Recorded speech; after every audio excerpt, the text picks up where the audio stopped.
Сәлем достар, менің каналыма қош келдіңіздер. Алмадан шарлотка дайындаймыз, өзімнің жиі дайындайтын рецептімен бөлісемін. Өте жақсы көретін пирогтарымның бірі, қажет құрамын төменге жазып қоямын. Ал енді бастайық. Ең алдымен жұмыртқаны жарып саламыз, үстіне қантты салып, жақсылап көлемі ұлғайғанша миксерлейміз. 3-4 минуттай көлемі ұлғайғанша миксерлеп аламыз. Осындай аппақ болып көпіргеннен кейін үстіне айранды құямыз. Айранның майлылығы 2,5% болғаны дұрыс. Сұйық майды қосамыз. Енді кішкене араласқанша миксерлейміз. Көп миксерлеудің қажеті жоқ.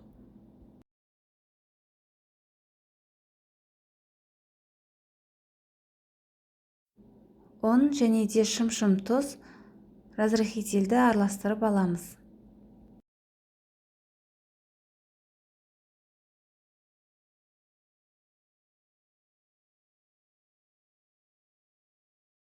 Ұнды салып біркелкі масса болғанша, барлығы жақсы араласқанша миксерлейміз. Қамырымыз сұйық болып кетпеуі қажет, ол айранның майлылығына байланысты. Яғни қоймалжың ағып тұратындай болуы қажет. Қамырымыз осымен дайын. Алманы қабығынан ашып, кубиктап осылай ұсақтап турап аламыз. Барлығын салып араластырамыз.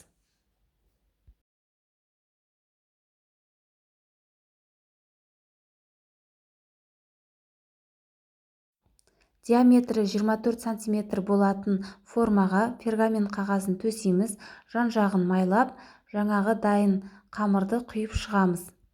Егер де 24 диаметрлі ыдыста пісірсек, 180 градуста 45-50 минутта пісіп шығады. Бетін әсемдеу үшін алманы пайдалануға болады. Алманы осындай етіп турап алып, бетіне гүл тәрізді етіп, әр жеріне қойып орналастырып шығамыз.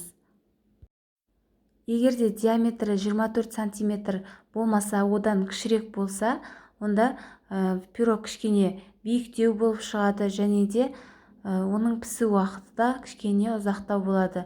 Егер де 20-22 диаметрлі формаға пісірсеңіз, онда 1 сағат 10 минут ұстаған дұрыс. Сонда арасының бәрі толық пісетін болады.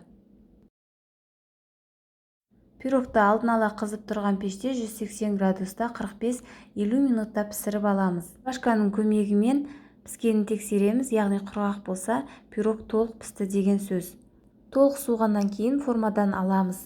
Негізі арасына алманы қалауымызша қосуға болады. Мен алманы көп қосқанды ұнатамын, сондықтан арасы влажный болып тұрады. Салқындатып жесек өте дәмді болады. Менің ең сүйікті пирогтарымның бірі. Міндетті түрде жасап көріңіздер, ас болсын.